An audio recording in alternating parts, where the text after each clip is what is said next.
Hi hello welcome to my channel. ఇది Urs day 2 vlog అండి. Last year Urs అప్పుడు నేను ప్రెగ్నెంట్తో ఉన్నా.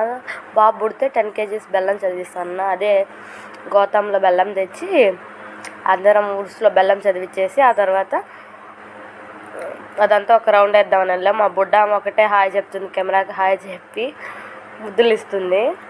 3 days నుంచి ఉరుసుకొస్తుంటే ఆ కార్ బొమ్మ అనేది వదలట్లా. డైలీ అది ఎక్కుతున్నా కూడా మా పాపకి ఆ ఎంజాయ్మెంట్ అనేది తగ్గలేదన్నమాట. మా బాబు ఏదో చాలా ఇంట్రెస్ట్గా చూస్తున్నాడు. దేంద్ర చుట్టూ ఫ్లవర్స్ కనిపిస్తున్నాయి అన్నట్టు. ఇంట్లోనే ఉంటారు కదా పిల్లలు, సడన్గా బయట తీసుకొచ్చేసారు. పిల్లలకు కావాల్సిన చిన్న చిన్న బొమ్మలు అంతా షాపింగ్ చేసుకున్నాం. మా బాబు అయితే వచ్చినప్పటి నుంచి అంతా ఒక లుక్ వేస్తున్నాడు. అంతా తిరిగేశాక మేము ఇది ఎంజాయ్ చేసాం అంతే.